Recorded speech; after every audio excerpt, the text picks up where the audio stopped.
اور ویسے آپ گوگل سرچ کریں گے تو اور بھی لوگوں نے اس کو ڈاؤن لوڈ کر کے اپنے پاس رکھا ہوا ہے.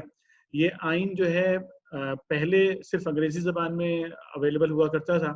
لیکن اب یہ باقاعدہ فیصلے کے تحت، قومی اسمبلی کے فیصلے کے تحت اس کا فارمل جو ترجمہ ہے وہ کیا گیا ہے اردو میں. تو اب یہ اردو اور انگریزی زبانوں میں، یعنی کہ پہلے اگر آپ چلے جائیں کافی عرصہ پہلے تو اس وقت جو ہے اردو میں جو ترجمے ہوتے تھے وہ لوگوں کے کیے ہوئے ترجمے ہوتے تھے، اور جو فارمل جو زبان تھی وہ انگریزی تھی. لیکن اب جو ہمارے پاس جو آئین کا جو ڈاکومنٹ موجود ہے وہ اردو اور انگریزی دونوں زبانوں میں فارمل ڈاکومنٹ ہے، اس لیے وہ پاکستان کی جو قومی اسمبلی ہے اس کی ویب سائٹ پر بھی وہ موجود ہے، وہاں سے آپ ڈاؤن لوڈ کر سکتے ہیں آرام سے. تو وہ میں نے ویسے ڈاؤن لوڈ کر لیا ہے آپ لوگوں کے لیے. تو یہاں سے اس تمہید کے بعد جو ہے ہمارا فورم جو ہے اوپن ہوتا ہے، اور بھائی جو ہے نا یہاں پر اپنے خیالات کا اظہار کر سکتے ہیں، اپنا حاصل مطالعہ پیش کر سکتے ہیں، سوالات کو ریز کر سکتے ہیں، اور سوالات جو اٹھے ہیں ان کے جواب دینا چاہیں تو جواب دے سکتے ہیں.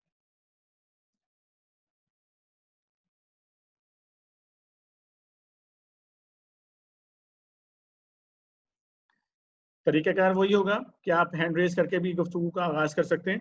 اور آپ چاہیں تو ویسے بھی جو ہے وہ شروع کر سکتے ہیں بولنا.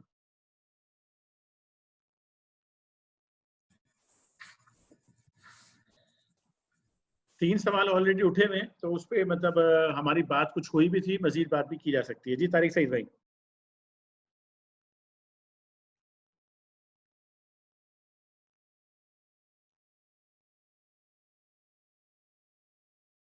طارق سعید بھائی آپ کچھ بولنا چاہ رہے ہیں؟ نہیں میں نہیں. جی ٹھیک ہے. کوئی اور بھائی ان تین سوال جو سوالات اٹھے تھے ان کے حوالے سے دیکھیں. جو پہلا سوال تھا نا کہ کیا آئین پاکستان، چونکہ ہم کہتے ہیں کہ دستور پاکستان جو ہے وہ اسلام کے مطابق ہے،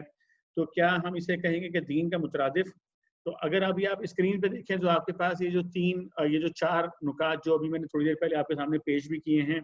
دین کے مطالب میں سے، تو اس میں سے اگر آپ پوائنٹ نمبر 3 دیکھیں کہ وہ نظام فکر و عمل جو اس حاکمیت کے زیر اثر بنے، تو یہ ایک پوائنٹ ہے کہ وہ نظام تشکیل دینا. یہ جو دستور ہے بنیادی طور پر یہ نظام ہے، بنیادی طور پر یہ نظام کی تشکیل ہے دستور. تو اس لیے یہ دین کا ایک پہلو ہے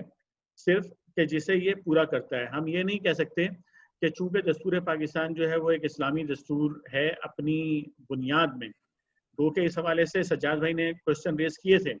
کہ کافی ساری جو ہے قانون سازی جو ہے وہ پاکستان کے اندر پچھلے دنوں بھی ہوئی ہے جو کہ اسلام کی تعلیمات سے ٹکراتی ہے. تو اس لیے ہم یہ کہیں گے کہ اچھا اس کا ڈیفرنس بھی دیکھ لیں گے کہ آئین اور قانون کے اندر جو ہے وہ بنیادی طور پہ کیا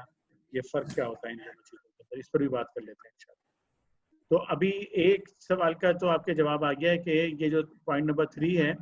تو یہ اس پوائنٹ نمبر 3 کو جو ہے کسی حد تک جو ہے یہ ہمارا جو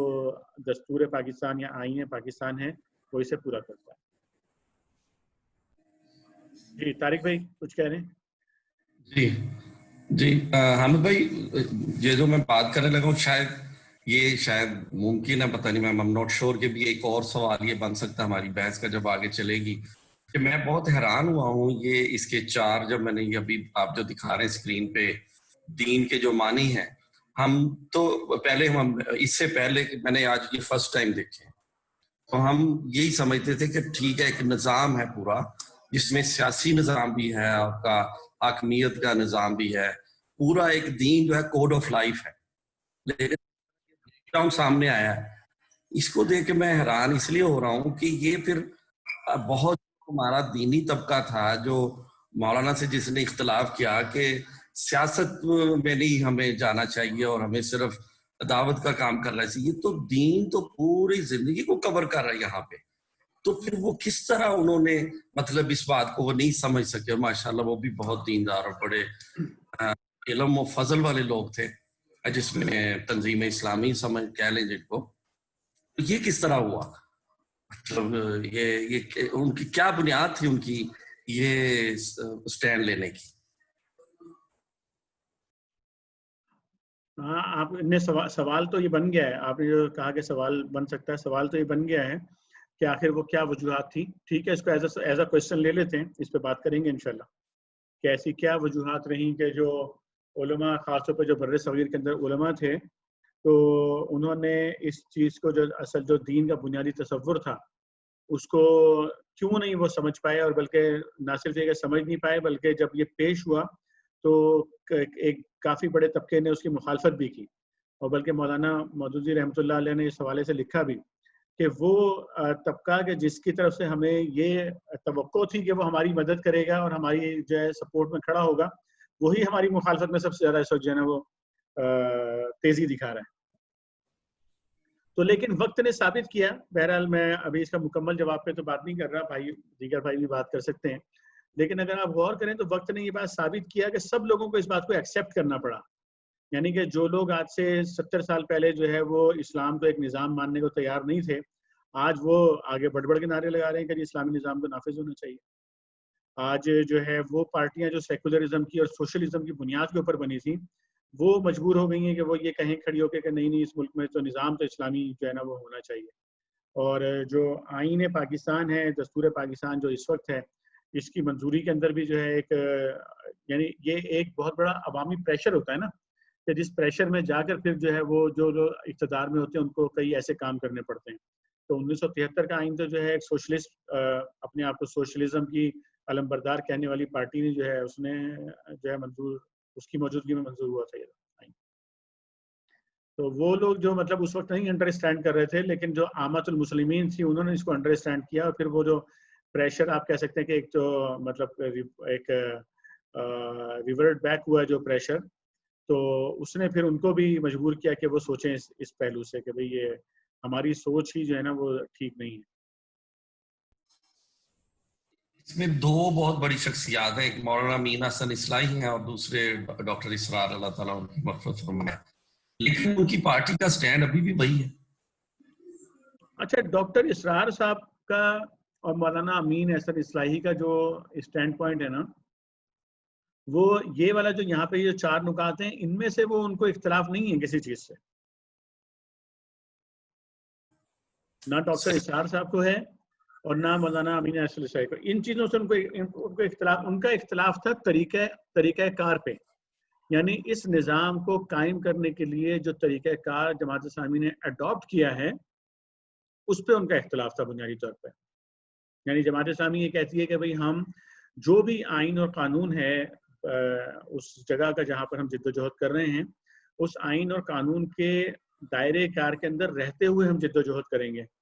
اور چونکہ پاکستان میں ایک امن میسر ہے, ریگارڈلیس کے مطلب کہ ٹھیک ہے وہاں پہ جو بھی جرائم ہیں اور دیگر ساری چیزیں ہیں, لیکن پاکستان کی سوسائٹی میں کوئی خانہ جنگی نہیں ہو رہی ہے. پاکستان کی سوسائٹی میں لوگ ہتھیار بند ہو کر نہیں گھوم رہے ہیں. پاکستان اس لحاظ سے ہم یہ کہیں گے کہ پاکستان ایک پرامن ملک ہے. اور دوسرے یہ کہ اس کے اندر ایک نظام بنا ہوا ہے حکومتوں میں آنے کا, چاہے وہ کتنا ہی خراب کر دیا گیا ہو, چاہے اس کو کتنا ہی جو ہے وہ مینیپولیٹ اور انجینئرڈ کیا گیا اس کو, لیکن بہرحال ایک نظام, ایک انتخابات کا نظام موجود ہے. اس ملک کے اندر جو ہے بات کرنے کی آزادی ہے. یہ اس کے باوجود کہ میڈیا کا گلا گھونٹا جاتا ہے, اس کے باوجود کہ بہت پابندیاں لگائی جاتی ہیں, اس کے باوجود کہ لوگوں کو بہت سخت سزائیں بھی دی جاتی ہیں, قانونی اور غیر قانونی دونوں طرح سے سزائیں دی جاتی ہیں, لیکن اس سب کے باوجود جو ہے سوسائٹی میں اپنی بات پیش کرنے کا جو ایک آزادی ہے وہ بہرحال اپنی جگہ پہ موجود ہے. تو اس لیے جماعت اسلامی نے جو طریقہ کار اختیار کیا وہ یہ کہ کیونکہ ہمارے پاس اپنی دعوت پھیلانے کا ایک گراؤنڈ موجود ہے, تو ہمارا طریقہ کار یہ ہوگا کہ ہم لوگوں تک اپنی دعوت پہنچائیں گے, ان کی ذہن سازی کریں گے, ذہن تبدیل کریں گے ان کے, اور اس کے نتیجے میں جو ہے وہ پھر اپنے جو حمایت ہے اس میں اضافہ کریں گے, اور بذریعہ جو ہے پارلیمنٹ جو ہے وہ ہم چینج لے کر آئیں گے. یہ جماعت اسلامی کا نقطہ نظر تھا. ان کا نقطہ نظر کیا تھا پھر؟ ڈاکٹر اسرار صاحب کا نقطہ نظر یہ تھا کہ بھئی یہ طریقہ کار جو ہے انتخابات کا یہ ٹھیک نہیں ہے, کیونکہ یہ جو ہے یہ مینیپولیٹڈ ہے, یہ کنٹرول ہوتا ہے بہت ساری جگہوں سے, تو اس لیے ہمیں انتخابات کے طریقے پہ نہیں جانا چاہیے, ہمیں پریشر گروپ کے طریقے پہ جانا چاہیے. پریشر گروپ کا طریقہ وہ ہوتا ہے جو روس کے انقلاب میں یا فرانس کے انقلاب میں استعمال ہوا تھا. میں اس کو زیادہ کھل کے نہیں بول سکتا یہاں پہ, لیکن یہ ہے کہ وہ پریشر گروپ کا طریقہ وہی ہوتا ہے کہ رشین انقلاب کو اگر آپ پڑھیں گے یا فرینچ انقلاب کو اگر آپ پڑھیں گے، ایون اگر آپ چائنیز انقلاب کو اگر آپ پڑھیں گے تو آپ کو پتہ چلے گا کہ پریشر گروپ کا طریقہ یہ ہوتا ہے کہ عوام کے جتھے بنائے جائیں جگہ جگہ، اور عوام کو نکال لیا جائے اور پھر عوام سڑکوں پہ آ جائیں، اور پھر ایک وقت ایسا بھی آتا ہے کہ جب عوام جو ہے وہ ڈنڈے ہاتھوں میں اٹھا لیتے ہیں اور پھر ڈنڈوں سے بات آگے بھی چلی جاتی ہے. تو ایک وہ طریقہ کار ہے، وہ پریشر گروپ کا طریقہ کار ہم اسے کہیں گے کہ پریشر گروپ کا طریقہ کار. اور ایک جو ہے نا گروپ نہیں ہوتا بلکہ پھر وہ پریشر ٹیکٹس بن جاتی ہے کہ جس میں آپ پریشر گروپ ہوتے ہیں، پھر آپ آگے بڑھ کے جو ہے وہ ایک پورا ایک سوسائٹی کو جو ہے نا وہ پوری سوسائٹی کو پریشر گروپ میں جو ہے وہ تبدیل کر دیتے ہیں. لیکن جو جماعت اسلامی نے طریقہ کار اختیار کیا وہ یہ تھا کہ یہ ہم جو ہے اس کو کسی قسم کے تشدد کی طرف جو ہے نا وہ ہم جانا نہیں چاہتے ہیں. یہ ہماری ایک سوچی سمجھی جو ہے وہ تاریخ کے تناظر میں بھی اگر آپ دیکھیں اور دین کی تعلیمات کے تناظر میں بھی اگر آپ دیکھیں تو یہ ہماری ایک سوچی سمجھی جو ہے اس کے اندر ایک حکمت عملی اس کے اندر موجود ہے.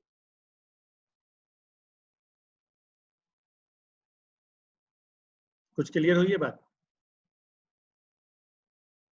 بہت زیادہ الحمدللہ. ہمیں سب السلام علیکم. یہ افیکٹو بھی رہی ہے ہمیں سب. یہ جو جماعت اسلامی کی جو یہ جو ٹیکنیک ہے یا جو طریقہ کار ہے یہ کس حد تک کامیاب ہے، اس پہ کچھ بات کریں گے؟ ہاں یہ آپ بات کر سکتے ہیں، بالکل آپ بھی بات کر سکتے ہیں، کوئی ایسی بات نہیں ہے. نہیں، میرے لحاظ سے جو میں سمجھ رہا ہوں اس میں بہت حد تک کامیابی نہیں ہوئی. اس کی بہت ساری وجوہات جو میرے نزدیک ہیں، وہ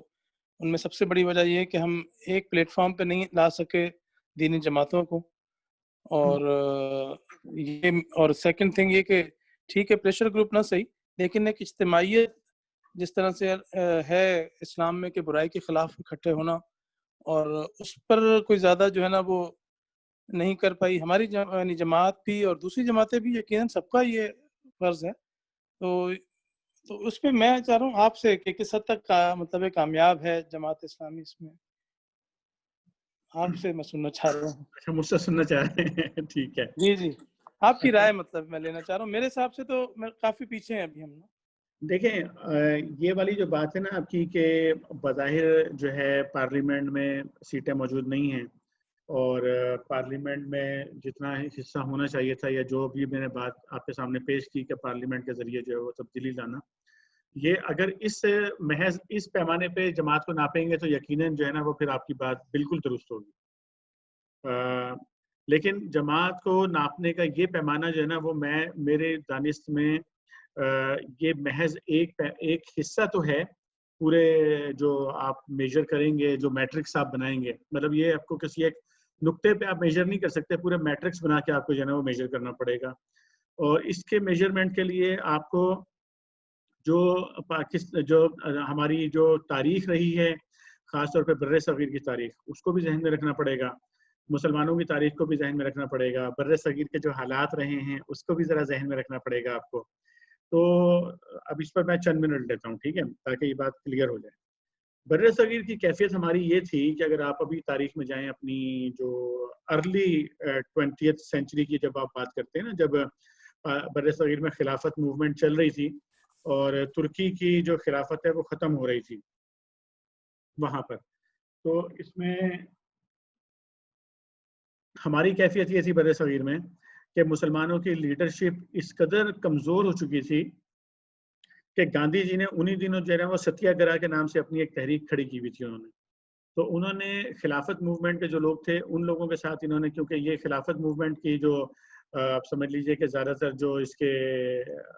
میں لوگ شامل تھے وہ جمعیت علماء ہند سے متعلق جو ہے وہ لوگ اس میں شامل تھے خلافت موومنٹ کے اندر. اور انہوں نے جو ہے گاندھی جی نے ان کے ساتھ بات چیت کی کہ بھئی ہم جو ہے نا مل کر جو ہے وہ تحریک جو ہے وہ کھڑی کرتے ہیں. تو دونوں تحریکوں کو ملا دیا گیا کیونکہ دونوں تحریکیں ان کا یہ تھا کہ یہ انگریز کے خلاف ہیں. اور ایک وقت ایسا آیا کہ یہ جو لیڈرشپ ہے عملاً جو ہے لیڈرشپ پوری تحریک کی جو ہے نا وہ گاندھی جی کے پاس چلی گئی. اور انہوں نے ایک جگہ ہے ہندوستان میں چورا چوری کے نام سے، تو وہاں پر ایک جگہ پہ جھگڑا ہوا، تھانے پہ لوگوں نے حملہ کر دیا، تھانے کو آگ لگا دی، کچھ پولیس والے جو ہے شاید زخمی ہو گئے اور کچھ جو ہے شاید کوئی مر بھی گیا، آئی ایم ناٹ شیور، یاد نہیں ہے مجھے. تو اس کا نتیجہ یہ نکلا کہ جی انہوں نے اس کو بہانہ بنا کے پوری تحریک ختم کرنے کا، انہوں نے کہا جی ہماری تحریک جو ہے نا وہ عدم تشدد کی بنیاد پہ تھی، تو عدم تشدد، جب یہاں پہ تشدد شروع ہوا ہے تو ہم اس کو ختم کر رہے ہیں تحریک کو. تو انہوں نے تحریک ختم کی، تو ایک طرح سے تحریک خلافت بھی پوری کی پوری ختم کر دی انہوں نے. اور پھر مسلمانوں کا عالم یہ ہوا کہ جیسے آپ کہہ سکتے ہیں نا کہ بالکل ایک کٹی ہوئی پتنگ جو ہے وہ جس کا کوئی اب کسی کے ہاتھ میں اس کا سرا نہیں ہے، اور لوگ انتہا درجے کی جو ہے نا اپنی اس پہ مایوسی کی کیفیت میں جو ہے وہ چلے گئے تھے. ایک واقعہ مجھے ابھی یاد آ رہا ہے، میاں طفیل محمد صاحب نے جو ہے نا اپنی کتاب میں اس کو انہوں نے رقم کیا. وہ فرماتے ہیں کہ ایک بہت بڑے مقرر تھے اردو، بڑے مشہور ان کے احرار کے، مجلس احرار کے. آپ میں سے کوئی نام بتا سکیں گے؟ میرے ذہن سے نام نکل رہا ہے. ملتان کے تھے، کوئی بتائیے ذرا نام، کوئی نام لیجئے. ملتان کے بہت بہت بڑے بڑے بڑے نام پر مقرر اور جو ہے وہ عطا شاہ بخاری صاحب. عطا اللہ شاہ بخاری جی جی عطا اللہ شاہ بخاری صاحب، جی جی جزاک اللہ خیر. عطا اللہ شاہ بخاری صاحب، تو انہوں نے لکھا میاں طفیل محمد صاحب نے کہ ہم لوگ جو ہے، ہمارے والد صاحب جو تھے یہ مشرقی پنجاب کے میں تھے، بیسیکلی لدھیانہ میں، کہ وہاں پہ نا کہ میرے والد صاحب ان کو بلایا کرتے تھے سال کے سال تقریر کرنے کے لیے. تو ایک سال جب یہ تشریف لائے تو میں لڑکا تھا، اور دوپہر میں جب یہ آرام کر رہے تھے تو میں چلا گیا ان کے کمرے میں اور ان کی ٹانگیں دبانے لگا. خدمت کرتے تھے بزرگوں کی. تو ان دنوں جو ہے وہ میں ترجمان القرآن میرے پاس آیا کرتا تھا اور میں اس کا مطالعہ کرتا تھا. تو میں نے سوال کیا عطا اللہ شاہ بخاری صاحب سے کہ یہ جو ایک صاحب ہیں سید ابوالعلا مودودی، تو یہ لکھ رہے ہیں جو ایک اسلامی نظام کے بارے میں اور جو تصورات یہ پیش کر رہے ہیں، کیا یہ تصورات مطلب درست ہیں؟ تو فرماتے ہیں کہ اس پر عطا اللہ شاہ بخاری صاحب نے فرمایا کہ بیٹے یہ جو ان کے لیے انہوں نے لفظ استعمال کیا مولانا مودودی کے لیے، سید کا لاہوری لال، یعنی کہ نبی کریم صلی اللہ علیہ وسلم کا ایک لال جو ہے وہ قرار دیا ان کو، کہ سید کا لاہوری لال جو کہتا ہے بالکل ٹھیک کہتا ہے اور یہ ہونا چاہیے، لیکن بیٹے اب یہ ہو نہیں سکتا. یعنی کہ عطا اللہ شاہ بخاری صاحب جیسے جو ہے پرجوش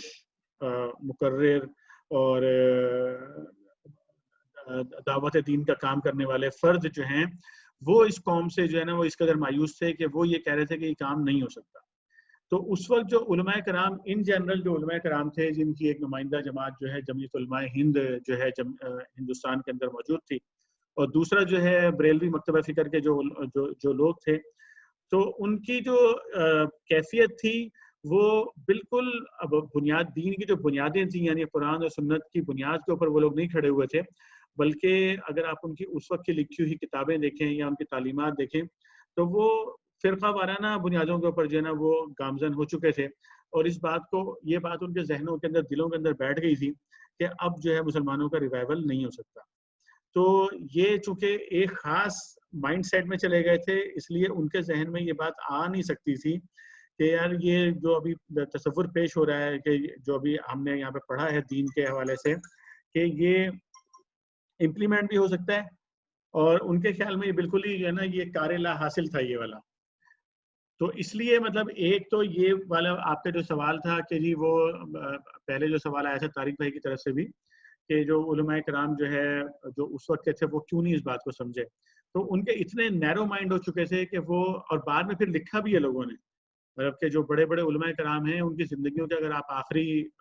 دنوں کی اگر آپ ان کی تحریر دیکھیں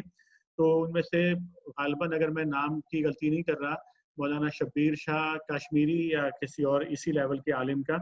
کہ انہوں نے لکھا کہ میری تو ساری زندگی ضائع ہو گئی، ہم تو ساری زندگی جو ہے وہ ان مباحث کے اندر ہم نے مسلمانوں کو لگا دیا کہ بھئی یہ ہاتھ کہاں باندھنے چاہیے اور جناب علی وہ جو ہے وہ آمین بالجہر کہنی چاہیے یا نہیں کہنی چاہیے،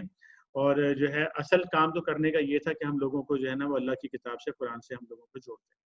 تو یہ اس کیفیت کے اندر، اگر اس کیفیت کو ساجد بھائی جو سوال آپ نے اٹھایا ہے نا، اگر اس پوری کیفیت کو آپ سامنے رکھیں کہ مایوسی کی ایک انتہا درجے کی کیفیت تھی، علماء کرام خود ایک مایوسی میں چلے گئے تھے، پولیٹیکل لیڈرشپ جو ہے مایوس لوگوں کے ہاتھوں میں تھی، جن لوگوں کے ہاتھوں میں پولیٹیکل لیڈرشپ آئی بھی تو وہ ایسے جاگیردار، زمیندار اور جو ہے وہ انگریز کے نوازے ہوئے لوگ تھے کہ جو انگریز سے ہٹ کر سوچنا بھی ان کے لیے جو ہے نا مشکل تھا، اس لیے کہ وہ ان کے نوازے ہوئے لوگ تھے، ان کو پتہ تھا کہ ان کے ایک آرڈر سے ان کی پوری پوری جاگیریں جو ہیں وہ واپس لی جا سکتی ہیں. تو اس لیے وہ بھی کوئی آزاد ذہن کے جو ہے لوگ موجود نہیں تھے. تو اس طرح کی کیفیت کے اندر ایک تحریک کا آغاز کرنا کہ اچھا پھر بر صغیر میں یہ عمل کوئی دسیوں سالوں میں نہیں ہوا، بلکہ سینکڑوں سالوں کا عمل تھا جو کہ ڈیٹوریٹ ہو رہا تھا پیچھے سے، 300-400 سال سے جو ہے پیچھے سے مسلمان انحطاط کی طرف آ رہے تھے. تب کہیں جا کر اس جگہ پہ آپ پہنچے تھے کہ جو 20ویں صدی کے آغاز کی میں نے سچویشن آپ کے سامنے بیان کی ہے. اب اس پوری صورتحال کو یکسر بدل دینا اور کامیابی کی طرف لے جانا یہ کوئی بچوں کا کھیل بھی نہیں تھا اور یہ چند سالوں کا کام بھی نہیں تھا. اسی لیے سید ابو العالیٰ مودودی رحمۃ اللہ علیہ نے جب جماعت اسلامی قائم کی 1941 میں، تو آپ نے اس وقت یہ فرما دیا تھا کہ جس انقلاب کی یا جس تبدیلی کی ہم بات کر رہے ہیں، ہو سکتا ہے کہ ہم اپنی آنکھوں سے اس کو نہ دیکھیں اور ہمارے بعد آنے والی نسل جو ہے نا وہ اس چیز کو اپنی آنکھوں سے دیکھے گی. ہم یہ کھجور کا پودا لگا رہے ہیں جس کا پھل شاید ہم نہیں کھا سکیں گے. یہ سید ابو العالیٰ مودودی رحمۃ اللہ کے اپنے خیالات تھے، کیونکہ انہوں نے جو راستہ اختیار کیا تھا وہ راستہ یہ تھا کہ ہمیں افراد کار تیار کرنے ہیں، ان کو منظم کرنا ہے، ہمیں تعلیمی نظام ایک پورے کا پورا قائم کرنا ہے، ہمیں دعوتی اپنے تحرک کے ذریعے سے لوگوں کے ذہنوں کو تطہیر کرنی ہے، ان کے افکار کو جو ہے وہ درست کرنا ہے، ان کی سوچ کو ٹھیک کرنا ہے، ان کو اسلام کا درست مطلب سمجھانا ہے. اب آپ دیکھیں کہ آج کے دن میں بھی جب ہم دین کا پورا تصور جو ہے لوگوں کے سامنے پیش کرتے ہیں تو بہت سارے لوگوں کے لیے نئی بات ہوتی ہے، اس لیے کہ ان کو یہ تصور ان تک کلیئر نہیں تھا قرآن اور حدیث کی روشنی میں جو آج کلیئر ہو رہی ہے یہ پوری کی پوری بات. تو اس لیے اب اگر اتنی بڑی میں نے لمبی تمہید باندھ دی آپ کے سوال کے جواب میں، اب اگر آپ اس کے روشنی میں اب آپ جائزہ لیں تو آج کی دنیا آپ دیکھیں، آج سے 70 سال پہلے جا کے اگر کوئی آدمی یہ نعرہ لگاتا کہ بھئی اسلامی نظام ہونا چاہیے دنیا کے اندر، تو لوگ اسے بیوقوف کہتے ہیں، احمق کہتے ہیں اسے کہ بھئی یہ مطلب پتہ نہیں کہاں سے آ گیا بندہ. لیکن آج کی دنیا کے اندر جو ہے یہ ایک بالکل ایک برننگ کوشچن ہے پوری دنیا کے اندر، اور دنیا کی جو سپر پاورز ہیں ان کا جو ہے اس وقت ٹاسک یہ ہے کہ جی وہ کہتے ہیں جی پولیٹیکل اسلام جو ہے نا وہ ہمارا اصل اپوننٹ جو ہے وہ پولیٹیکل اسلام ہے. یعنی آپ تو ایک سپر پاور بن گئے ہیں، اگر سپر پاور آپ سے مقابلہ کر رہی ہے تو اس کا مطلب ہے کہ آپ سپر پاور ہیں دنیا کے اندر. تو یہ بذات خود جو ہے نا پوری دنیا کے اندر اسلامی ممالک میں ایک طرح کی تحریکوں کا کھڑا ہونا، مسلمان عوام کا اس بات کو سمجھ جانا کہ واقعی اسلام ایک نظام ہے اور اس نظام کو قائم ہونا چاہیے. آج سے 70-75 سال پہلے کا آدمی نہیں ڈیفائن کر سکتا تھا، پڑھے لکھے آدمی کو آپ نہیں سمجھا سکتے تھے کہ اسلام کوئی نظام بھی ہے. لیکن آج کا پڑھا لکھا آدمی جو ہے وہ جو بھی ذرا سا ان بائسڈ ہے وہ اس بات کو جانتا ہے. اسی لیے میں نے آپ سے بات کی کہ بھائی پاکستان کے اندر وہ پارٹی جو اپنے آپ کو سوشلزم کے علمبردار کہتی تھی وہ بھی مجبور ہے وہ کہے کہ نہیں جی اسلام کے مطابق ہی ہمیں چلنا چاہیے اور اسلام کے مطابق ہی جو ہے نا عمل ہو. چاہے ڈھکے چھپے الفاظ میں وہ کچھ اور کہتے رہیں لیکن عملاً عوام کے سامنے ان کو یہی بات کرنی پڑتی ہے. تو یہ بہت بڑی کامیابی ہے اگر آپ دیکھیں جماعت اسلامی کی کہ اس نے لوگوں کے ذہن بدل دیے. اس نے جو ہے جو مذہبی طبقات تھے جو بالکل گہرے فرقہ وارانہ رنگ میں رنگے ہوئے تھے ان کو اس رنگ سے نکالا ہے. ان کی قیادتوں کے اوپر ان کے اپنے عوام کا، ان کے اپنے ووٹروں کا ایک پریشر بلڈ اپ ہوا ہے جس کی وجہ سے انہوں نے اپنے نقطہ نظر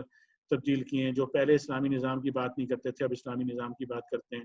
اس کو نافذ کرنے کی، اس کے لیے جد و جہد کرنے کی بات کرتے ہیں. پھر سوسائٹی میں ایک پریشر بہرحال بڑے پیمانے پہ بلڈ ہوا ہے. سوسائٹی میں اگر آپ معاشرتی سطح پہ دیکھیں تو جتنی بڑی چینجز آپ کو اب نظر آئیں گی معاشرتی سطح پہ، تو اس میں یہ نہیں کہتا کہ صرف جماعت اسلامی کا کردار ہے معاشرتی چینج میں، اس میں باقی سب نے بھی بھرپور حصہ لیا ہے اس کے اندر. کہ اگر آپ کو مسجدیں بھری ہوئی نظر آتی ہیں، عورتیں پردہ کرتی ہوئی نظر آتی ہیں اور پروٹیکٹڈ نظر آتی ہیں، مطلب آپ کو کوئی مسجد جانے سے روکتا نہیں ہے، عورت کو پردہ کرنے سے کوئی روکتا نہیں ہے، تو یہ بہرحال اس کے پیچھے ایک بہت بڑی منظم جد و جہد ہے کہ جس نے جو ہے نا یہ اس نہج پہ جو ہے صورتحال کو آج آپ لے کر آئے ہیں. پاکستان جیسے ملک کے اندر پاکستان کے اندر اب سوچنا بھی مشکل ہے لوگوں کا کہ پاکستان میں جو ہے وہ آئین پاکستان کو بدلنے کی یا پاکستان کے آئین کو جو ہے وہ چھیڑنے کی کوشش کریں. اتنی بڑی ایک عوامی تحریک جو ہے ان کے خلاف کھڑی ہو جاتی ہے جو بھی ایسا بھی کام کرتے ہیں پاکستان میں. تو یہ ایک بہت بڑا گین ہے. پھر اگر آپ فلاحی سطح پہ دیکھیں تو جتنی منظم جد و جہد آپ کو مسلمانوں کے معاشروں میں ہمیشہ سے فلاحی کام ہوتے رہے ہیں، منظم بھی ہوتے رہے ہیں، لیکن اتنے بڑے پیمانے پہ منظم فلاحی کام جس طرح سے الخدمت اور وغیرہ بنا کے اب جس طرح سے ہو رہے ہیں مختلف جہتوں میں، تو یہ آپ کو پہلے اس کی نظیر ملنا مشکل ہے مسلمانوں کے اندر. یعنی حکومتیں تو کرتی رہی ہیں لیکن عوامی سطح پہ اس طرح کے کام ہونا، اس کی نظیر ملنا مشکل ہے. پھر اب آپ آ جائیں کہ آپ کے سوال کا ایک حصہ یہ تھا کہ بھئی دیگر جو لوگ ہیں ان کو ملانے کے لیے جماعت اسلامی نے 1970 میں جو ہے نا وہ پہلے اپنے نام سے انتخابات میں حصہ لیا تھا. اس کے بعد سے ہمیشہ یہ کوشش کی کہ قوم کو ساتھ ملا کے جو ہے نا وہ جد و جہد کی جائے. مطلب کہ اپنے آپ کو ایک طرح سے قومی سمندر کے اندر جو ہے نا وہ ملا کے قوم کو اپنے ساتھ ملا کے جد و جہد کرنے کی جماعت کوشش کرتی رہی مسلسل. آپ دیکھیں 1977 میں پی این اے بنا، پاکستان نیشنل الائنس جو تھا، پاکستان قومی اتحاد، اور جماعت اسلامی اس کا ایک پارٹ تھی، حالانکہ اس کی جو ڈرائیونگ فورس تھی وہ جماعت اسلامی کے پاس تھی. اس میں جو روڈ، اس پہ جو سڑک پہ جو کارکن تھا جماعت اسلامی کا تھا، اس میں لیڈنگ رول جو تھا وہ پروفیسر غفور احمد صاحب کا تھا. اس کی بھرپور جد و جہد ہوئی، لیکن اس نے جو ریزلٹس دیے ان ریزلٹس نے ایک طرح سے یہ بات بتا دی کہ بھئی اگر اس وقت پاکستان میں کوئی بھی ایسی موومنٹ چلے گی کہ جس میں دیگر لوگوں کو بہت زیادہ ڈیسیجن میکنگ رول دیا جائے گا تو وہ جو ہے وہ اسلام کی طرف نہیں جائیں گے بلکہ دھوکہ دینے کی طرف جائیں گے. اس کے بعد اگر آپ دیکھیں تو پھر ایک نیکسٹ اگر آپ کو نظر آتا ہے 1988 کے اندر آئی جی آئی کے نام سے اسلامی جمہوری اتحاد، اس میں بھی جماعت اسلامی نے بھرپور کوشش کی کہ یہ جو رائٹ ونگ ہے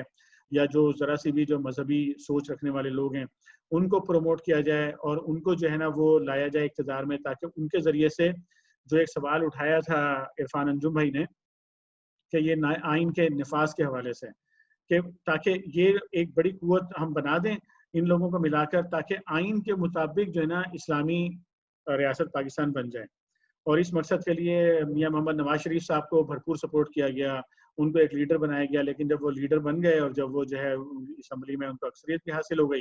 تو وہ اپنے راستے پہ چل پڑے، اور پھر انہوں نے جناب علی جو انہوں نے پہلے جتنے بھی وعدے وعید کیے تھے سب بھلا دیے انہوں نے، اور اپنا ایک راستہ جو انہوں نے اختیار کیا. انہوں نے سود کو بھی چیلنج کیا کورٹ کے اندر انہی دنوں میں. انہوں نے افغانستان کے پورے معاملے کو جس برے طریقے سے خراب کیا، جس کا شاخسانہ جو ہے وہ اب تک افغان جو ہے اس کو بھگت رہے ہیں معاہدہ پشاور کی صورت میں، اور بعد میں بھی جو کچھ وہ کرتے رہے تو وہ بھی جماعت اسلامی نے کر کے دیکھ لیا اس کام کو. اگلا ایک اسٹیپ یہ ہو سکتا تھا کہ بھئی ٹھیک ہے چلیں ہم جو ہے وہ جو عوامی سطح پہ جو نیچے کی لیڈرشپ ہے اس کو اپنے ساتھ ملایا جائے. تو آپ کو اگر ذہن میں تازہ کریں کہ 1993 میں جماعت اسلامی نے PIF کے نام سے پاکستان اسلامک فرنٹ جو ہے وہ جماعت اسلامی نے بنایا تھا، اور اس میں اس بات کی کوشش کی تھی کہ پاکستان میں جتنے بھی ضلعوں کی سطح پہ جو بھی لیڈرشپ موجود ہے اس کو بلایا جائے، بڑے بڑے ان کے اجتماعات کیے گئے، کانفرنسیں ہوئیں، ان لوگوں کو شامل کیا گیا. لیکن وہ بھی جو ہے طریقہ کار جو ہے وہ اپنے رزلٹ نہیں دے سکا، اور اس کے ساتھ اپنے بے شمار مسائل جو ہے اس کی وجہ سے پیدا ہوئے. پھر جماعت اسلامی نے بیک آؤٹ کیا کہ شاید بیک آؤٹ کر کے جو ایک پریشر ٹیکٹس یوز کی جائے، وہ بھی کوشش ناکام ہوئی. اس کے بعد آپ آ جائیں جو آپ کے سوال کا ایک اور حصہ تھا اسلامی جماعتوں کے حوالے سے، تو آپ 2002 کا یاد کریں MMA، جس کو ہم جو ہے وہ متحدہ جو محاذ بنا تھا. تو اس حوالے سے اگر آپ دیکھیں تو جماعت اسلامی نے تو بھرپور کوشش کی کہ وہ ساری دینی جماعتیں تھیں ساری کی ساری، اور اس میں شیعہ، سنی، بریلوی، دیوبندی سب اس کے اندر جو ہے وہ اہل حدیث سب شامل تھے اس کے اندر. لیکن پھر اس اتحاد کے ختم ہونے کا باعث کون بنے، کون لوگ بنے اس کے ختم ہونے کا؟ جماعت اسلامی تو باعث نہیں بنی اس کو ختم کرنے کا. اس کو ختم کرنے کا باعث تو دوسرے ہی لوگ بنے نا، کہ جنہوں نے اس کو غلط طریقے سے استعمال کرنا چاہا، اور انہوں نے پھر جو لوگ اس کا باعث بنے تھے انہوں نے ابھی بھی کر کے دکھایا نا. یعنی ابھی آپ پچھلے سال کا یاد کریں کہ جب ایک پولیٹیکل پارٹی کو ضرورت تھی اسلام آباد میں پریشر بنانے کی، تو انہوں نے دوسری مذہبی جماعت کو ہائر کیا کہ جو اپنے بندے لے کر آئی، اور انتہائی میں تو یہ کہوں گا کہ ناراض نہ ہوں کوئی بھائی میری بات سے، پیشگی معذرت کر لیتا ہوں، کہ بڑی بے شرمی کے ساتھ جس طرح سے انہوں نے اس کو ختم کیا وہاں سے، یعنی اپنے کارکن کو بھی مایوس کیا، قوم کو بھی مایوس کیا کہ آپ اتنا بڑا ایک جو ہے وہ بنا کر لا رہے تھے پوری قوم کے لیے کہ جی ہم آپ کو سارے مسائل سے نجات دلائیں گے، اور آخر میں جو ہے وہ جو ہے چند لوگوں کو ان کے مسائل سے نجات دلانے کے بعد جو ہے وہ ڈسپرس ہو گیا وہاں سے. تو اس طرح کی کیفیت میں جماعت کو یہ دوش نہیں دیا جا سکتا کہ اس نے جو ہے وہ کوشش نہیں کی. جماعت نے ہر پہلو سے ہر انداز میں جو ہے نا وہ بھرپور طریقے سے اس بات کی کوشش کی کہ ملک کے اندر جتنے بھی طبقات ہیں، جتنے بھی گروپس ہیں، جتنی بھی جماعتیں ہیں، چاہے وہ سیکولر ہیں، چاہے وہ اپنے آپ کو مذہبی کہتی ہیں، چاہے وہ اپنے آپ کو نیم مذہبی کہتے ہیں یا نیم سیکولر کہتے ہیں اپنے آپ کو، ان کو ساتھ ملا کے چلا جائے. لیکن الٹیمیٹلی جماعت اسی نتیجے پر پہنچی کہ اب ضرورت اس چیز کی ہے کہ ہم خود اپنے آپ کو ایک سول لیڈرشپ کے طور پہ پیش کریں کہ بھئی ہم لیڈ کریں گے، جس نے آنا ہے وہ ہمارے ساتھ آ جائے، اور لیڈ لیکن ہم کریں گے. اب ہم لیڈ کسی اور کو نہیں دیں گے، اور ہم سمجھتے ہیں کہ ہم جو ہے نا وہ ملک میں ایک تبدیلی لا سکتے ہیں. ہمارے پاس وہ قوت بھی موجود ہے، ہمارے پاس افراد بھی موجود ہیں، ہمارے پاس جو ہے وہ لٹریچر بھی موجود ہے، اور ہمارے پاس ایک صحیح سوچ اور فکر بھی موجود ہے کہ جس کے ذریعے جو ہے نا ہم پاکستان میں تبدیلی لا سکتے ہیں. یہ جو ہے چونکہ آپ نے مجھے کہا تھا کہ میں اس پر تفصیل سے بات کروں تو میں نے بات کر دی یہاں پر. اب اگر اس سے کوئی سوال اٹھا ہے یا کوئی بات مزید کنفیوزنگ میں نے کر دی ہے تو آپ نہیں، ہمیں بھی کنفیوژن تو نہیں. خیر یہ ماشاءاللہ آپ نے بڑے اچھے طریقے سے جو ہے نا اس کو سمجھانے کی ہم جیسے لوگوں کو کوشش کی. اس میں ایک چیز جو سمجھ میں آتی ہے بظاہر کہ اگر وہ سیاسی نہ ہو، کہ جس طرح سے جماعت، اگر آپ یہ کہہ رہے ہیں کہ جماعت نے کوشش کی، فار ایگزامپل 79 میں جو اتحاد بنا، جماعت نے کوشش کی، آیا جماعت کو آگے کیا گیا. اس طریقے سے آئی جی آئی جب بنی تو آئی جی آئی میں بھی کافی ساری جماعتیں تھیں جن کو متحرک کیا گیا تھا. میاں صاحب کو اگر لیڈر بنایا گیا تھا تو وہ بھی کسی نے بنایا تھا ان کو، اور وہ کافی جونیئر تھے بہت سارے لوگوں سے جو کہ اس وقت مختلف جماعتوں میں تھے، ان سے بہت زیادہ جونیئر تھے، لیکن ان کو لیڈر کسی نے بنایا اور سب چل پڑے ان کے پیچھے. ٹھیک ہے، آپ کی بات. پھر ایسے ہی یہ جو ابھی جو آپ نے ذکر کیا جس دھرنے کا، جس میں ایک مذہبی جماعت کو استعمال کیا گیا، تو وہ جماعت کے ساتھ جو وعدے کیے گئے وہ یہ کہتے ہیں کہ ان وعدوں کی وجہ سے ہم جو ہے نا وہ پرومسز تھے، ہم نے اس چیز کو ترک کیا اور ہم واپس جو ہے نا واپس آئے. تو وہ وعدے ابھی تک وہ کہتے ہیں کہ پورے نہیں ہوئے، ان کے ساتھ دھوکہ ہوا بظاہر، وہ یہ کہتے ہیں. تو یہ تو خیر ایک پولیٹیکل وہ ہو جائے گا. لیکن جماعت نے خود کیا یا جماعت کو بھی شامل کرایا گیا ان کاموں میں آگے بڑھنے کے لیے، یہ ایک تھوڑا سا سوال ہوگا. اصل میں یہ والا جو آپ کا سوال ہے، یہ سوال صرف آپ کا نہیں ہے، یہ سوال پاکستان میں اٹھا ہوا ہے، اور اس سوال پر بہت سارے لکھنے والے لکھ رہے ہیں، بولنے والے بول رہے ہیں اس حوالے سے. لیکن ایکزیجریشنز ہیں اصل میں دونوں طرف سے جو لکھنے والے بولنے والے ہیں وہ ایکزیجریٹ کر رہے ہیں چیزوں کو. ہوتا یہ ہے کہ بھائی اگر آپ ایک سمت میں جا رہے ہیں اور میں بھی اسی سمت میں جانا چاہتا ہوں، اور ہم دونوں مل کر جو ہے وہ ایک طریقہ جو ہے نا وہ اختیار کر لیتے ہیں، تو اس میں کل کو آپ یہ نہیں کہہ سکتے کہ بھائی جو ہے نا چونکہ وہ تو پلان تو میرا تھا اور حامد بھائی میرے لیے یوز ہو گئے، یا حامد یہ نہیں کہہ سکتا کہ بھائی پلان میرا تھا، میں نے فلانے کو جو ہے نا وہ یوز کر لیا اپنے مقاصد کے لیے.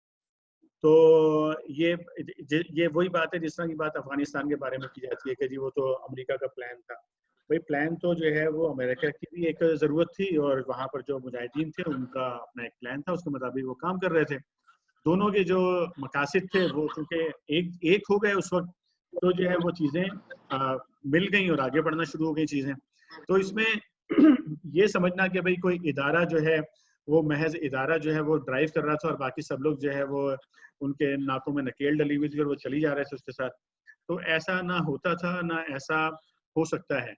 ایسا ہوتا نہیں ہے، بلکہ یہی ہوتا ہے کہ بھئی ٹھیک ہے ٹو سم ایکسٹینٹ یہ ضرور ہوتا ہے کہ وہ لوگ اپنے پلان کرتے ہیں، وہ اپنے پلان کے مطابق چیزیں چلاتے ہیں، لیکن چیزیں ہو بھی رہی ہوتی ہیں سوسائٹی کے اندر کہ جو ایکومولیٹ ہو جاتی ہیں. خیر یہ مطلب ایک اس پر اچھی ایک مزید مذاکرہ ہو سکتا ہے اور کریں گے انشاءاللہ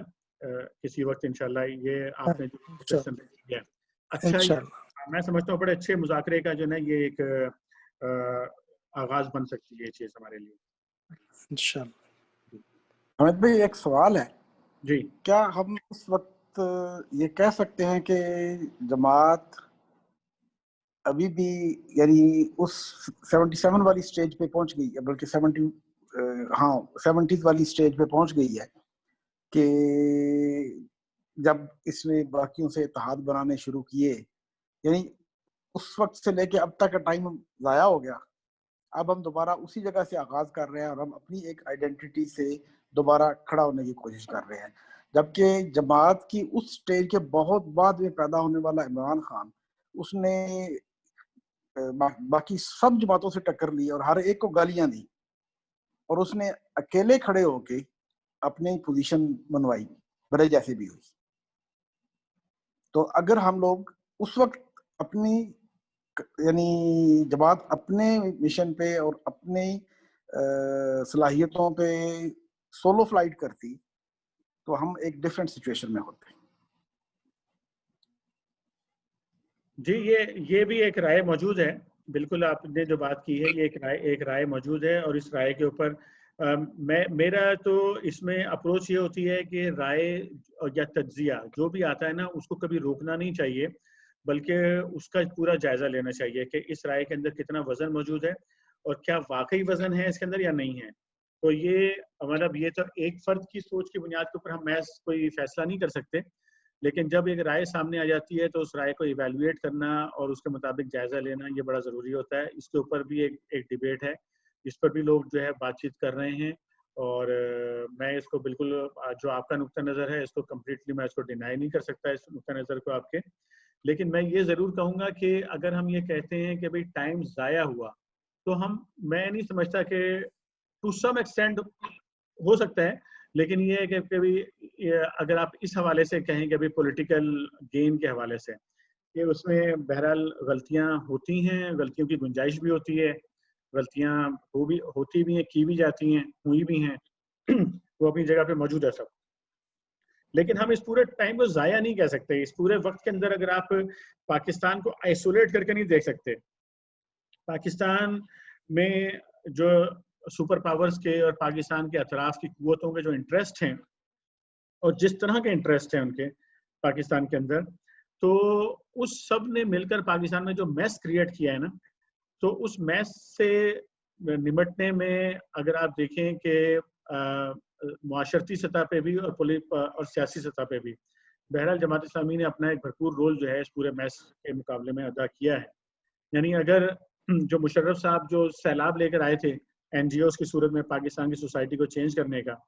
تو اگر آپ اس کا بھرپور مقابلہ نہ کرتے سوسائٹی کے لیول پہ تو آج پاکستان کی سوسائٹی کہیں سے کہیں جا چکی ہوتی. وہ کہ ابھی بھی امپیکٹ آیا ہے اس کا, اس پورے جو این جی او مارکا جو سوسائٹی کا جو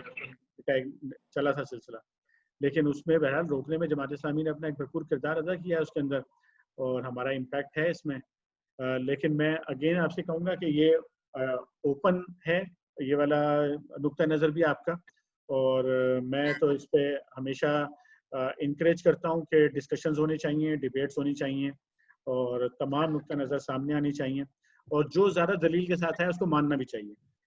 مطلب یہ نہیں کہ بھائی چونکہ میں نے بات کی ہے تو اب میری بات کو آپ سب تسلیم کریں. اگر میری بات کمزور دلیل کے ساتھ ہے اور بھائی کوئی اور بھائی مضبوط دلیل کے ساتھ بات کرتے ہیں تو مجھے ماننی چاہیے ان کی بات. اس میں آنند بھائی کوئی شک والی بات ہی نہیں ہے کہ جماعت نے جہاں تک تعلق ہے نا ذہن سازی کا یا مادر پدر آزاد لیجسلیشن کا, اس کو واقعی انہوں نے لگام دیا. بھلے ایک بھی بندہ پارلیمنٹ میں موجود ہے تو انہوں نے اپنی جو وہاں پہ پریزنس ہے اس کو بھرپور طریقے سے پروو کیا ہے, اور کلمہ حق کے حوالے سے بالکل کوئی کمی نہیں چھوڑی. اس حوالے سے جو بھی مطلب وہ سچویشن رہی ہے وہ انہوں نے اس حوالے سے پورا کام کیا ہے. اور اب اللہ کے حوالے سے کر لیں, یہی جو جسے کہتے ہیں نا گراؤنڈ ورک وہ پورا ہوا ہے. لیکن جو ایک آئیڈینٹی ایز اے جماعت والی کیفیت ہے نا کہ یہ ہمارا مشن ہے, یہ ہمارا موٹو ہے, اور ہم اپنے اس پہ اپنی گراؤنڈ پہ کھیلیں گے, وہ والی کیفیت, کیونکہ یہ انہوں نے گراؤنڈ بنا کے دوسری پارٹیوں کو ہر دفعہ دی ہے اور انہوں نے ان کو استعمال کیا ہے. یہ میں صرف اس حوالے سے بات کرنا چاہ رہا تھا. anyway, یہ ڈسکشن اوپن ہے جیسے آپ نے کہا, تو ان شاء اللہ تعالیٰ اس پہ بات چلتی رہے. بالکل بالکل, میں یہ تو ہمیں نا دیکھیں یہ انکریج کرنا چاہیے, جو مختلف نقطہ نظر ہیں وہ سامنے آنے چاہیے,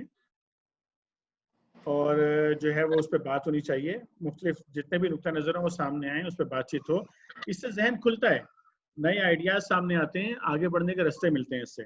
اور اگر ڈسکشن کو بند کیا جائے اور جو ہے وہ آئیڈیا پیش کرنے کو اس کو روکا جائے, بند کیا جائے, تو یہ تو ذہن چھوٹے کر دیتا ہے پھر نا, پھر وہ لوگ لیڈر نہیں بن سکتے دنیا کے اندر کبھی بھی. I agree. دوسرے سوال کی طرف چلیں جی. اچھا, اب جو ہے نا مطلب اس سے پہلے کہ ہم اگلے سوال کی طرف بڑھیں, میں آپ کو کانسٹیٹیوشن کی ایک نظر جو ہے نا پاکستان کی دکھا دیتا ہوں, ٹھیک ہے نا, تاکہ یہ پچھلی دفعہ ہماری بات ہوئی تھی کہ جو ہے پاکستان کا جو آئین پاکستان ہے وہ کیا ہے, کیسا ہے, کیا چیز ہے, پورا تو ہم اس کو نہیں پڑھیں گے, میں صرف آپ کے سامنے سے اس کو گو تھرو کر دیتا ہوں ایک دفعہ, پورا ڈاکومنٹ نہیں, کچھ نہ کچھ حصہ اس کا ڈاکومنٹ کا, تاکہ ایک ہمارے لوگوں کے ذہنوں میں نا ایک خوف ہوتا ہے, پتہ نہیں ڈاکومنٹ اور دستور پتہ نہیں کیا ہے, ہمیں تو سمجھ میں نہیں آئے گا اگر ہم پڑھیں گے تو, یہ تو جو ہے بڑے بڑے وکیلوں کے کرنے کا کام ہے, ہمارا کام نہیں ہے. نہیں, یہ عوام کو جو ہے, اور خاص طور پہ جو پڑھے لکھے لوگ ہیں ان کو یہ بات سمجھنی چاہیے کہ آپ کے پاس یہ ڈاکومنٹ موجود ہونا چاہیے, اور آپ کو اس ڈاکومنٹ کو پڑھنا بھی چاہیے. اور جب آپ پڑھیں گے تو آپ کا اندازہ ہوگا کہ یہ مطلب کوئی ایسا نہیں ہے کہ جی پہلے چونکہ وہ انگریزی میں لکھتے اسی لیے تھے تاکہ عام آدمی کو سمجھ نہ آ سکے اس کی مختلف اصطلاحات, تو اب تو یہ اردو میں موجود ہے, اور جو ہے وہ اس کی اصطلاحات کا بھی تشریحات مل جائیں گی. تو اس لیے جو ہے نا وہ, اچھا یہ والے جو ابھی کاپی میں آپ کو دکھا رہا ہوں دستور کی, یہ جنوری 2015 کا جو ہے نا وہ یہ فائنل ہوا ہوا یہ والا, ٹھیک ہے حامد بھائی یہی ایک سجیشن ہے. جی جی جی, ہمارا ٹائم بڑا شارٹ ہو چکا ہے, تو میرے خیال میں اس کو پڑھنا اور پھر اس پہ ڈسکشن, یہ اگر آپ سمجھتے ہیں کہ ہم سمیٹ لیں گے پھر تو ٹھیک ہے, ورنہ پھر اس کو نہیں, اس پہ ڈسکشن نہیں کر رہے ہیں, یہ میں صرف آپ کو ایک دفعہ دکھا رہا ہوں آپ کو, تاکہ وہ جو ڈاکومنٹ کا خوف ہوتا ہے نا وہ نکل جائے. چلیں ٹھیک ہے, کہ پتہ نہیں ڈاکومنٹ کیا ہے, کیا ہوگا, ٹھیک ہے نا. اب یہ دیکھ رہے ہیں آپ, اس کا ٹیبل آف کنٹینٹ آ گیا, آپ کا حصہ اول میں ابتدائیہ ہے, ٹھیک. اس میں بتایا گیا ہے کہ بھئی یہ جمہوریہ ہے, اس کے علاقے کون کون سے ہوں گے. الف میں آپ دیکھ رہے ہیں جو میں نے آپ سے کہا تھا کہ قرارداد مقاصد جو ہے نا اب اس کا دستور کا مستقل حصہ بن گئی ہے. دستور میں لکھا ہوا ہے کہ اسلام مملکتی مذہب ہوگا. یہ جو دونوں چیزیں ہیں نا, یہ نمبر 2 اور 2A یعنی کہ نمبر 2 اور 2 الف جو ہے نا, یہ دونوں یہ دنیا کے کسی اور دستور کے اندر موجود نہیں ہے. اس لیے پاکستان جو ہے نا بحیثیت مملکت, بحیثیت ریاست کے جو ہے نا مسلمان ہے اصل میں, وہ ہم اس کی بنیاد پہ کہتے ہیں اس بات کو. پھر یہ بنیادی حقوق کیا کیا ہوں گے لوگوں کے اس ملک کے اندر, وہ سب جو ہے نا یہاں پر وہ ڈیفائن کیے گئے ہیں کہ کس طرح سے جو ہے نا وہ ہوں گے. یہ تمام چیزیں یہاں پہ آپ کو ملیں گی. بنیادی آپ کے حقوق کیا ہیں, اجتماعی حقوق کیا ہیں, پھر حکمت عملی جو بنائی جائے گی پاکستان کی کس طرح بنائی جائے گی, اسلامی طریقہ زندگی کو فروغ دینے کے حوالے سے پوائنٹ نمبر 31 اگر آپ دیکھیں یہاں پہ صفحہ 17 پہ آئے گا یہ آپ کے. تو اسی طرح جو ہے نا وہ یہ اقلیتوں کے تحفظ کی بات کرتا ہے, مسلح افواج کا کیا کردار ہوگا وہ بتاتا ہے, صدر پاکستان کیسے بنے گا, کون کون بن سکتا ہے, پارلیمنٹ کس طرح سے بنے گی, یہاں پہ یہ بتایا جا رہا ہے. پھر اس میں جو پارلیمنٹ کے ارکان ہوں گے, وہ جو آتی ہے نا 62-63, اگر آپ یہ رائٹ سائڈ پہ دیکھیں تو یہ 62 مجلس شورا کی رکنیت کے لیے اہلیت کیا ہے, 63 مجلس شورا کی رکنیت کے لیے نا اہلیت کیا ہے. پارلیمنٹ کو مجلس شورا جو ہے نا یہ فارمل نیم ہے پاکستان کی پارلیمنٹ کا, مجلس شورا. اسی طرح انحراف نشست خالی کیسے ہوتی ہے, اس کا پورا طریقہ کار یہاں پر موجود ہے. پھر قانون سازی کیسے کی جائے گی یہاں پر, اس کا پورا طریقہ کار یہاں بتایا جا رہا ہے. مالیاتی طریقہ کار کیا ہوں گے, یہ پورے ڈیفائن کیے گئے ہیں. آرڈیننس کس طریقے سے جاری کی جائیں گے اگر قانون سازی نہیں ہو رہی ہوگی پارلیمنٹ سے, تو وفاقی حکومت کس طرح کام کرے گی, اس کے کیا کیا کمپوننٹ ہوں گے وفاقی حکومت کے. صوبے کس طرح سے کام کریں گے, صوبے کے کمپوننٹ کیسے ہوں گے, صوبائی اسمبلیاں کس طریقے سے چلیں گی, کس طریقے سے بنیں گی, کس طریقے سے جو ہے نا ورکنگ کریں گی. صوبوں کا جو مالیاتی طریقہ کار ہے وہ کیا ہوگا, وہ کیسے اپنے کام کریں گے. اسی طرح صوبائی حکومتیں جو ہے نا وہ کس طریقے سے بنائی جائیں گی. وفاق اور صوبوں کے درمیان جو تعلقات ہیں, اختیارات کتنے ہوں گے, صوبے کے پاس کیا اختیار ہوگا, وفاق کے پاس کیا اختیارات ہوں گے, یہ سب جو ہے نا وہ یہاں پہ بتائے گئے ہیں. پھر اس کے بعد مالیات, جائیداد, کانٹریکٹس, مقدمے, مالیات, صوبوں اور وفاق کے درمیان جو ہے پیسوں کی تقسیم جو ہے وہ کیسے ہوگی, یہ ہے. پھر قرض لینے کے لیے حوالے سے, محاسبے کے حوالے سے جو ہے نا وہ پورا یہاں پر ڈیفائن کر دیا گیا ہے. یہ 7th پارٹ جو ہے اس میں عدالتوں کے بارے میں ڈیفائن کر دیا گیا ہے کہ نظام عدالت کیا ہوگا, عدالتیں کس طرح سے قائم ہوں گی, سپریم کورٹ یعنی عدالت عظمیٰ کیا ہوگی, عدالت عالیہ جو ہوں گی وہ کیا ہوں گی یعنی کہ جو آپ کی صوبائی جو کورٹس ہیں وہ. اسی طرح وفاقی شرعی عدالت آپ کی بنے گی تو وہ کس طریقے سے بنے گی, کس طرح سے کام کرے گی. پھر نظام انتخابات آپ کا آ گیا کہ اس میں الیکشن کمیشن کیسے بنے گا, اس کا تقرر کیسے ہوگا, انتخابی قوانین, انتخابات کیسے ہوں گے. پھر اسلامی احکامات کے حوالے سے ایک پورا جو ہے چیپٹر آ گیا یہاں پر, قرآن اور سنت کے بارے میں احکامات. پھر اسلامی نظریاتی کونسل وغیرہ جو ہے وہ کیسے بنائی جائے گی, وہ اس حوالے سے یہاں پر آ گئی. ہنگامی احکامات بھی آ گئے کہ ہنگامی حالات ہو جائیں تو اس صورت میں جو ہے وہ کیا کیا جائے گا. دستور میں ترمیم کیسے کی جائے گی, یہ 11th پارٹ ہے اس کا. اور 12ویں جو ہے پارٹ میں جو ہے وہ متفرقات ہیں, ملازمتیں وغیرہ کیسے ہوں گی, مسلح افواج کس طرح بنے گی, کس طرح کام کریں گی. قبائلی علاقجات کے حوالے سے، پھر عمومی احکامات جو ہے نا وہ یہاں پر آ جاتے ہیں. پھر اس کے بعد جو ہے یہاں پر مختلف قسم کی توضیحات ہیں کہ جو اس کی تشریحات کی گئی ہیں یہاں پر. اچھا پھر اس کے بعد عبوری طور پہ جو مختلف احکامات ہیں وہ یہاں پر جو ہے نا وہ آپ کے اس پارٹ کے اندر آ جاتے ہیں جو بھی آپ کے سامنے سے گزر رہا ہے. تو اس طرح جو پھر اس کے بعد ضمیمہ ہے کہ جس میں مختلف قسم کے جو ہے وہ ضمیمے میں مختلف ڈاکومنٹس ہیں. تو یہ ایک تقریباً آپ سمجھ لیں کہ کوئی 250 کے قریب پیجز کا جو ہے نا یہ دستور ہے. بڑا مزیدار ہے پڑھنے میں، مزہ بھی آئے گا آپ کو اگر آپ تھوڑی سی بھی کتاب پڑھنے کے شوقین ہیں تو ایک دفعہ گو تھرو کریں. میں صرف جو ہے نا اس کی تمہید ایک دفعہ پڑھ دیتا ہوں تاکہ اگلے دفعہ جب ہم ڈسکشن کریں گے تو اس میں جو ہے انشاءاللہ یہ ہمارے لیے کارآمد ہوگی. یہ دستور کا آغاز ہو رہا ہے ابھی پاکستان کے. بسم اللہ الرحمن الرحیم. شروع کرتا ہوں اللہ کے نام سے جو بڑا مہربان نہایت رحم کرنے والا ہے. اسلامی جمہوریہ پاکستان کا دستور 12 اپریل 1973. تمہید. چونکہ اللہ تبارک تعالیٰ ہی پوری کائنات کا بلا شرکت غیر حاکم مطلق ہے اور پاکستان کے جمہور کو جو اختیار اور اقتدار اس کی مقرر کردہ حدود کے اندر استعمال کرنے کا حق ہوگا وہ ایک مقدس امانت ہے. چونکہ پاکستان کے جمہور کی منشا ہے کہ ایک ایسا نظام قائم کیا جائے جس میں مملکت اپنے اختیارات و اقتدار کو جمہور کے منتخب کردہ نمائندوں کے ذریعے سے استعمال کرے گی، جس میں جمہوریت، آزادی، مساوات، رواداری اور عدل عمرانی کے اصولوں پر جس طرح اسلام نے اس کی تشریح کی ہے پوری طرح عمل کیا جائے گا، جس میں مسلمانوں کو انفرادی اور اجتماعی حلقہ ہائے عمل میں اس قابل بنایا جائے گا کہ وہ اپنی زندگی کو اسلامی تعلیمات و مقتضیات کے مطابق جس طرح قرآن پاک اور سنت میں ان کا تعین کیا گیا ہے ترتیب دے سکیں، جس میں قرار واقعی انتظام کیا جائے گا کہ اقلیتیں آزادی سے اپنے مذاہب پر عقیدہ رکھ سکیں اور ان پر عمل کر سکیں اور اپنی ثقافتوں کو ترقی دے سکیں، جس میں وہ علاقے جو اس وقت پاکستان میں شامل یا ضم ہیں اور ایسے دیگر علاقے جو بعد ازیں پاکستان میں شامل یا ضم ہوں ایک وفاق بنائیں گے، جس میں وحدتیں اپنے اختیارات و اقتدار پر ایسی حدود اور پابندیوں کے ساتھ جو مقرر کر دی جائیں خود مختار ہوں گی، جس میں بنیادی حقوق کی ضمانت دی جائے گی اور ان حقوق میں قانون اور اخلاق عامہ کے تابع حیثیت اور مواقع میں مساوات، قانون کی نظر میں برابری، معاشرتی، معاشی اور سیاسی انصاف اور خیال، اظہار خیال، عقیدہ، دین، عبادت اور اجتماع کی آزادی شامل ہوگی، جس میں اقلیتوں اور پسماندہ اور پست طبقوں کے جائز مفادات کے تحفظ کا قرار واقعی انتظام کیا جائے گا، جس میں عدلیہ کی آزادی پوری طرح محفوظ ہوگی، جس میں وفاق کے علاقوں کی سالمیت، اس کی آزادی اور زمین، سمندر اور فضا پر اس کے حقوق، مقتدر کے بشمول اس کے جملہ حقوق کی حفاظت کی جائے گی، تاکہ اہل پاکستان فلاح و بہبود حاصل کر سکیں اور اقوام عالم کی صف میں اپنا جائز اور ممتاز مقام حاصل کر سکیں اور بین الاقوامی امن اور بنی نوع انسان کی ترقی اور خوشحالی میں اپنا پورا حصہ ادا کر سکیں۔ لہٰذا اب ہم جمہور پاکستان قادر مطلق اللہ تبارک و تعالی اور اس کے بندوں کے سامنے اپنی ذمہ داری کے احساس کے ساتھ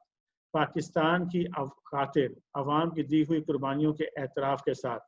بانی پاکستان قائد اعظم محمد علی جناح کے اس اعلان سے وفاداری کے ساتھ کہ پاکستان عدل عمرانی کے اسلامی اصولوں پر مبنی ایک جمہوری مملکت ہوگی، اس جمہوریت کے تحفظ کے لیے وقف ہونے کے جذبے کے ساتھ جو ظلم و ستم کے خلاف عوام کی انتھک جد و جہد کے نتیجے میں حاصل ہوئی ہے، اس عزم بالجزم کے ساتھ کہ ایک نئے نظام کے ذریعے مساوات پر مبنی معاشرہ تخلیق کر کے اپنی قومی اور سیاسی وحدت اور یکجہتی کا تحفظ کریں، بذریعہ ہذا قومی اسمبلی میں اپنے نمائندوں کے ذریعے یہ دستور منظور کر کے اسے قانون کا درجہ دیتے ہیں اور اسے اپنا دستور تسلیم کرتے ہیں۔ اب آپ نے دیکھا کہ یہ مطلب یہ کوئی جماعت اسلامی کی کتاب نہیں ہے، نہ یہ سید ابو کی کتاب ہے۔ جی یہ پاکستان کا ہی دستور ہے؟ جی میں نے اسی لیے کہا کہ یہ جماعت اسلامی کی کتاب نہیں پڑھی میں نے آپ کے سامنے بھائی، یہ اسلامی جمہوریت پاکستان کا دستور ہے جو 12 اپریل 1973 کو منظور ہوا تھا، اور اس کے منظور کروانے والے جناب محترم ذوالفقار علی بھٹو صاحب وزیر اعظم پاکستان، اور اس کے اندر جو ہے وہ پاکستان کی تمام سیاسی پارٹیاں انکلوسیو آف ANP اور ادر پارٹیز جو اپنے آپ کو جو ہے وہ سیکولر کہتی ہیں آج کے عوام کے اندر جا کے بھی، یہ سب لوگ اس کے اندر شامل تھے جنہوں نے اس کو منظور کیا، جو بھی میں نے آپ کے سامنے پڑھا. اگین کہوں گا کہ یہ مولانا مودودی کی کسی کتاب سے لی گئی تحریر نہیں ہے، یہ اسلامی جمہوریہ پاکستان کا دستور ہے جو کہ اس کی قومی اسمبلی کی ویب سائٹ پہ موجود ہے. تو انشاءاللہ آج کے لیے اتنا ہی، یہ دستور میں نے آپ کو دکھا دیا ہے، تو اب آپ کو یہ پڑھنے میں اور مزہ آئے گا انشاءاللہ. تو یہ کوشش کریں کہ اس کو ڈاؤن لوڈ کر لیں، اس کا سافٹ ورژن، اور پڑھنے میں آسان ہے. اردو بھی اس کی جو ہے نا وہ زیادہ مشکل نہیں ہے، ترجمہ اس کا اچھی اردو میں ترجمہ جو ہے نا وہ کیا گیا ہے اس کا. تو انشاءاللہ جو ہے نا اگلی نشست میں یہیں سے ہم انشاءاللہ شروع کریں گے، اور اس پر جو بھی گفتگو ہوگی وہ انشاءاللہ کریں گے اللہ نے چاہا تو، اور اس میں کنکلوڈ کر دیں گے اس کتاب کو اگلی نشست میں انشاءاللہ کنکلوڈ کر کے پھر اس کے بعد آگے چلیں گے انشاءاللہ. وآخر دعوانا ان الحمدللہ رب العالمین. آج کی دعا کے لیے جو ہے وہ ہم درخواست کریں گے اپنے رفیق بھائی سے، اور انشاءاللہ جو ہے نا اس کے ساتھ اس کا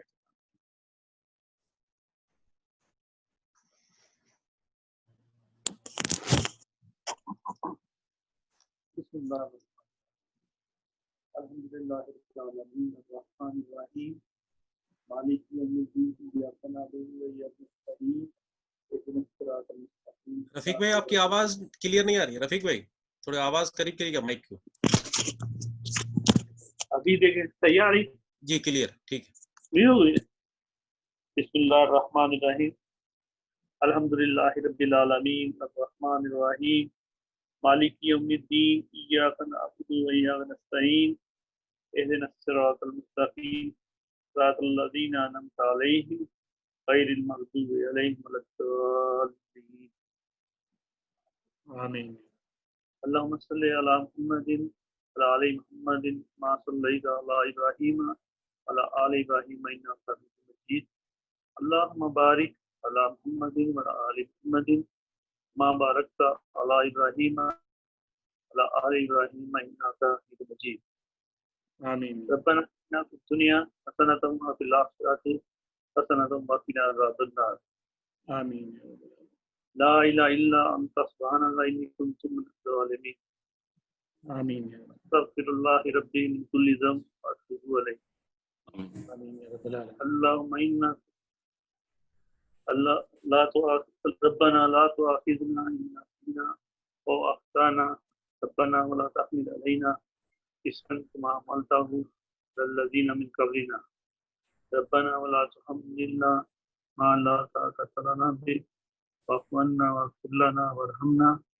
أنت مولانا فانصرنا على القوم الكافرين. آمین. ربنا ظلمنا أنفسنا وإن لم تغفر لنا وترحمنا لنكونن من الخاسرين. آمین. یا اللہ جو لوگ بیمار ہیں یا اللہ ان کو شفائے کاملہ عاجلہ عطا فرما. آمین. یا اللہ پاکستان کو اسلام کا قلعہ بنا. آمین. یا اللہ جو جماعت پاکستان میں اسلامی نظام نافذ کرنے کی کوشش کر رہی ہیں یا اللہ ان کو کامیابی عطا فرما. یا اللہ ہمیں ہمت حوصلہ عطا فرما، ہم بھی ان جماعتوں کی مدد کر سکیں. آمین. یا اللہ جو لوگ وفات پا چکے ہیں یا اللہ ان کو جنت الفردوس میں جگہ عطا فرما. آمین. یا اللہ جو تنگ دست ہیں جو بے روزگار ہیں یا اللہ ان کو روزگار عطا فرما. آمین. صلی اللہ تعالی علی رسول خیر خلقہ محمد علیہ وصحبہ اجمعین برحمتک یا ارحم الراحمین. آمین. آمین یا رب العالمین.